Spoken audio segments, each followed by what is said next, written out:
Alright, we are jumping back into Shadowdark with the Infinidungeon. Can they make it out? Last we left our heroes, well, now they are kind of at least level 1. They were being chased by a fire salamander. Can they survive? Let's play to find out.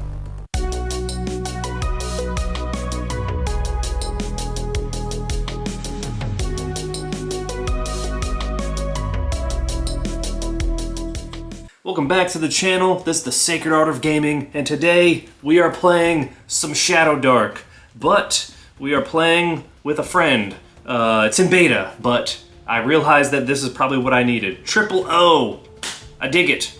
Alright, so where we last left our group here, there's all kinds of crazy stuff going on. There's like bandits giving coins and setting up traps. There's fire salamanders. There are goblins trying to, they're trying to do something to life. Trying to capture life. What is that? What is that all about? But right now we are focused on our fire salamander. Here is my lizard folk that I just ripped my house apart looking for because I knew I had one somewhere. Alright, now let's take a look at our heroes. These are the ones that made it to this section previously from earlier waves. That's Bugnook, Malol, and Tinder. I'm pretty sure male, female, male, and I think these are both male too. So we'll just try to remember that. But they have classes now. So we have a priest, a fighter, and a thief with our first group. This second group that's running in here, and we'll say that, you know, as they pass through this area, they just realize all of the skills that they gained surviving up to this point is what gave them this. For the priest, it's a little different to explain that, because it's like, yeah, they just found a god, I guess. We have Sodrug, which is also a thief, and we have Ham Miggs, which is a priest. We have no wizards. And the way I decided this was that it was kind of based on their stats, like what would make sense for their stats. Some of them it was a little tricky, some of them not. And then I have on the back there, yeah, I guess the intent is to flip this way. Any special abilities that they have. For these new guys, I was kind of lazy and I just did anything that was different. So we'll see how annoying that is to flip as we play. These three guys are already here and waiting, and we'll kind of, I think we'll wait to roll on what's going on here.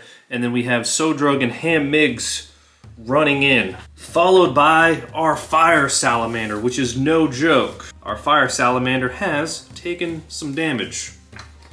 Welcome to Sacred Art of Gaming, if I haven't said that already. We run a real type ship here. Something I should mention is Triple O. What the hell is this, you might ask? This has got a lot of good stuff in it, and yes, I did print this like an insane person.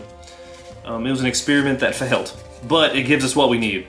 This is a player character emulator. I now realize this is like the missing piece of the puzzle for me for a lot of solo plays, especially in scenarios like this, where I kind of like want to see what they do. I'm actually GMing and I'm emulating them. So the main thing that we're gonna do here is that in situations where I feel like that is helpful, we'll have the Triple O check. There's going to be the obvious, the option, and the odd. We'll essentially roll on, you know, what it is that they will do. And that's kind of the main thing that this is gonna get used for. Really neat, I'm looking forward to that getting released. All right, so as these two individuals, Sodrug and Ham Miggs, they are running in here, and they're like, help, help, there's a fire salamander coming in. And they are they are aware of the fire salamander situation previously, so they know that they are no joke. We do have Malol's our fighter, which will probably get up front. Would they be suspicious? Would they be suspicious of this group because they haven't met them yet? But I mean, even this is a combination of groups. Is it reasonable? I mean, I'd say everything here, it kind of makes sense. I think it makes sense. I think I'm actually going to roll on behalf of the party just to get this, our first roll. And what we're looking for here, the obvious is 4 through 6, the option is 2 and 3, and 1 is the odd. I think it's pretty likely, given the circumstances, that they would trust them and want to work together, because that's what's happened up to this point. So that will be the obvious. The option is that they question them, I would say. I think it's important with this that you don't think about it too much. the odd. The odd would probably be that they attack them. And this is like with advantage essentially. So that's a 6 and a 3. We're gonna go with the higher because we gave advantage. So yes, they are willing to jump in and help. So Malol is like, yes, get behind me. So Malol is going to go here. Ham Miggs and Sodrug. Sodrug being a thief. Ham Miggs being a priest. Ham Miggs probably gonna get in the back. Tinder being a thief, probably gonna go over here. This is more or less what I think they're going to set up as. I'm gonna ask the Shadowdark Oracle, is there any space in this room for our thieves to hide? 4, that is a no. If you're unfamiliar with another terrible thing that I printed out, this is the Shadowdark Oracle that I'm using. 10 being a twist, high good, low bad. In comes our Fire Salamander, who is no joke. I don't know that the Fire Salamander is expecting this. I was using the tower previously. Maybe we will... Alright, I don't want to overcomplicate this, and I'm always unsure if Shadowdark has initiative, but it does. Outside of like some games similar to Shadowdark, it really just kind of hand waves it and just like is like GM and then player or whatever. So yeah, orange is going to be the Salamander. All right, we are going first. Hell yeah. I like that a lot. That's great. So Malol is probably going to be the first one. The Salamander is likely going to come in, and then at this point, that's when Malol is gonna jump on him. And this guy, he's probably gonna get more distance. Him and Tinder. Oh, they both have bows, actually. Yeah, we'll say kind of like this. This is probably more or less how they're set up. So yeah, Malol jumps in to engage, and Malol is pretty dope now. Malol is so much stronger than she was. So Malol is going to go ahead and attack with the spear. This is actually great because Malol is able to kind of keep some space between her and the Fire Salamander. She has a +5 on her spear.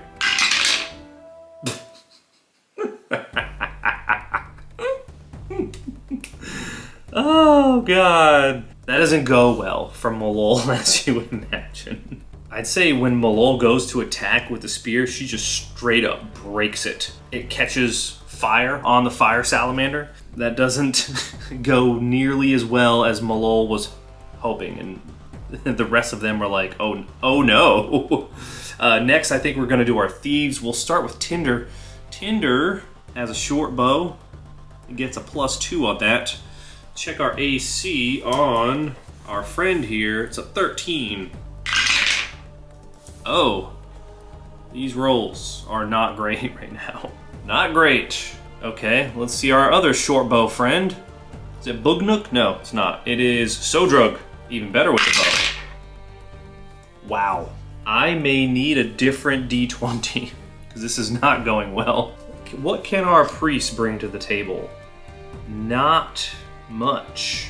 Ham Miggs can use that acid arrow, and that's a DC 11. Maybe this has been so negative this whole time, it's finally positive. Good God, that is terrible. Bugnuk does have the immovable rod. Does Bugnuk want to use the immovable rod here? Because we really don't want this thing to go. Bugnuk is not strong. This is a risky roll. Is it possible that this D20 has been charged with so much negativity, this is like a gambler's mindset, that it is now ready to do something positive? Can Bugnuk, the priest, get in there? The goblin priest, get in there, push the Fire Salamander, and put the immovable rod in the way so that salamander can't cross this threshold. This is with a -2. Let's say this is, so yeah, we need to roll like a 15. Let's see. Nope. And not just that, but now Bugnuk is also like in the line of fire, which is, I mean, literally not good.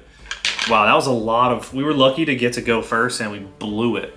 All right, Salamander, which I may regret them having a different D20 here. Looks like it can do 2 flaming spear attacks. Would it attack? I feel like the obvious, the option, or the odd. We'll use it for this too, why not? Oh, that is the odd. That is very interesting. So it's actually going to push through, and we'll say 1, 2, 3, 4, 5, 6. 6. Going right for this guy. That is not good. That is not good. Flaming Spear, that's with a +4. Wow. That first one actually worked out. Second one does not. Second one does hit. Finally, someone hits someone with something. And that is going to be for 2 damage.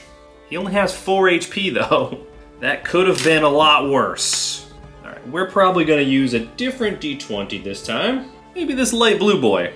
Again, I would like Malol to engage, but this time I think Malol's going to get in close, if that matters in any way. Oh, no spear!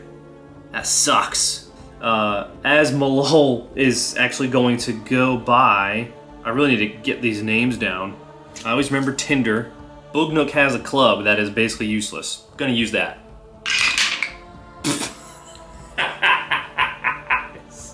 That burns too! This is like a comedy sketch. Oh my goodness. That is not great. Tinder is gonna fire. 6. It's probably not good enough. No, it is not. They are not able to do anything to this guy. Where's our acid arrow? Wand of acid arrow, DC 11. Nat 20. We'll take that. And that reminds me, last turn, he technically still has, we'll say the acid arrow is still going. Ooh, not bad. So that is from last round, its turn. Oh, that's from this turn. So that is 10. That's not bad. That is like the only thing hurting this guy right now. So he's down 17 HP, leaving him with 7. Not bad, not bad. Can the rest of them do anything? Let's see. Our boy here, he's probably going to take some fire damage. Heat Aura. So he actually needs to make a DC 12 con. 9? Oh, he was 1 short. Or D8 damage. Ooh, that is rough. Are we sure? Should this be at the end of his turn? The beginning of his turn? Creatures in close. Yeah. Yeah, cooked. Somewhat literally. The heat aura off of the fire salamander takes out. Our friend Sodrug did not last long at all. But this fire salamander probably wants to get the hell out of here now. I think everyone except this guy, but he has nothing to hit him with. Would they let the fire salamander go? Probably. Yeah, they would probably let him go. So he just runs away as our group here looks around at their dead buddy who, you know, had a few arrows, dagger, a short bow. Because of the survival situation that they have at their disposal, they, of course, are going to take... I mean, they just kind of met the guy. But, yeah, that is unfortunate. They're going to take the stuff, and they're like, we are so sorry.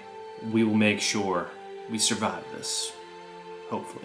Our fire salamander is out.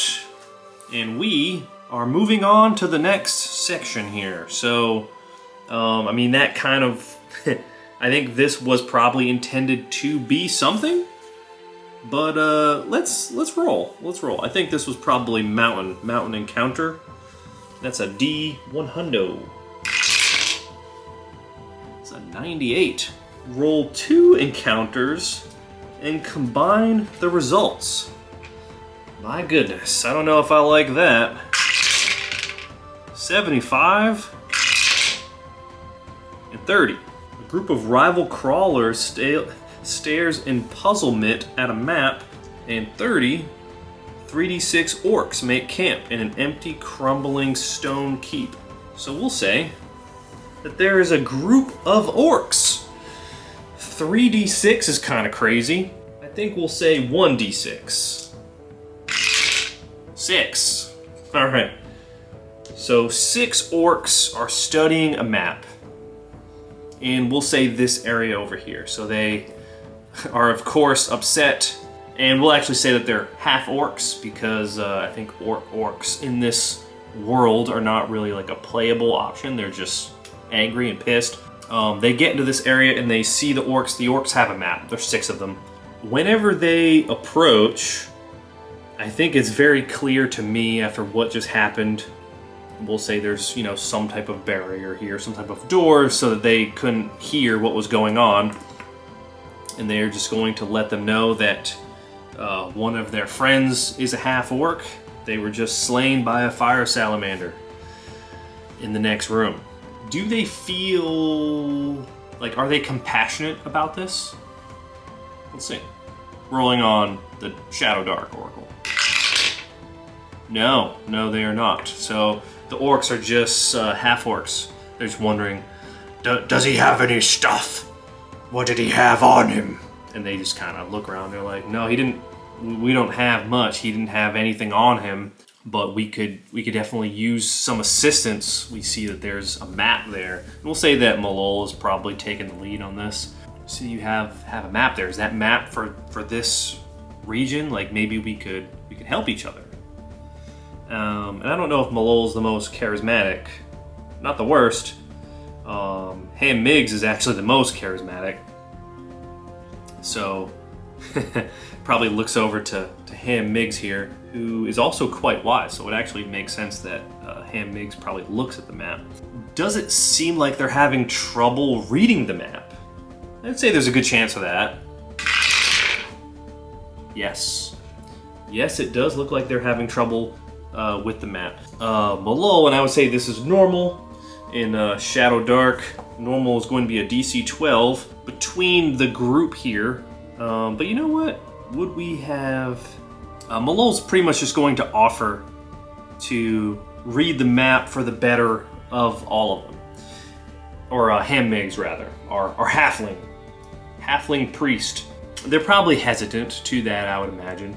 Ham Miggs says, I will allow you to hold this tooth. And I'd say that gives Ham Miggs an advantage between them not knowing, being dependent on this, and then also allowing them to hold the tooth. 9.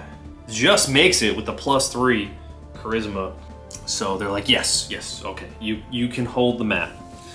So they take a look at the map, and as you would imagine, the map is probably not straightforward. It probably showcases like roughly like everything that they've been through up to this point in the lava section, in this snow area, and then it probably shows something along the lines of like a massive skeleton and a castle to kind of give them an idea as to where they need to go next, to show like what the possible escape route could be. And sure enough, as they walk out this door, they're like, thank you, we could definitely use your help. I'd say for simplicity's sake, the orcs are like, we take care of our own, but thank you, stranger. I don't think the orcs are gonna cause any trouble because we did kind of help point them in the right direction. If we cross paths again, we will help, but we will not risk our lives. Do you understand? I think this is a good bargain. And they're like, yeah, no, this is, we appreciate the help. They give them back the map, I would say, and Ham gets the map, or the tooth back. And then that brings them to the door. And I would say both groups probably get to the door, they look outside, and they probably see, if I remember this map as well as I hope I do, which I think I can kind of see it a little bit, looks like a skeleton. All right, as I was saying, man, I tell you, this map, really cool idea for like a big game table for a group. For this, kind of a pain in the butt, but I am happy to do it. I have one more, and I probably will do another one. Is there? Yeah, there's no back to this, but I'll probably do another just to say they got used for sure. But anyways, this is what they see, and boy, is this probably crazy looking. Also, it is dark, it is cold, and both groups are going to go in different directions. We will probably roll to get an idea as to what is happening here. Look at my notes very quickly. I think this should be Arctic. This feels like an Arctic encounter to me. And that is a 15. A blind, dying mammoth charges towards sounds. That is very cool. I dig that. A blind, dying mammoth charges towards sounds. I feel like there was something else I wanted to figure out here. Oh yes, so our team that's left, we do have Malol has a torch, but also has a shield, but no weapon, so the torch may be their weapon now. Ham also has a torch. Boognook has a muddy torch. Okay, so we have a good amount of torches, and then also Ham, I believe, what a funny name. Ham can, we have 2 priests, a fighter, and a thief. They can cast light. So we're in decent shape. None of these members are hurt. I think we will probably leave this here. And yeah, I don't really know how many more sections we have left. But yeah, we will deal with this encounter. We'll deal with the cold. And we'll go from there. Let me know your thoughts down below. We've got our, 2 priests. It's kind of nice to have 2 priests. A fighter and a thief. It'd be nice if we had a wizard. Do you think any of them will survive? If you think, do you think there'll be a sole survivor? Who will you think is going to survive this? Let me know in the comments down below. We do have some of them have some fancy gear. It's too bad. Tinder probably should have been the one to get up in that fire salamander's face because he's immune to fire, lava, and magma. And Malol, I think, also has can fly once per day. Okay. So don't forget to comment, don't forget to like, don't forget to subscribe, do all the fun YouTube things, and I will see you in the next one as we continue to explore the sacred art of gaming together.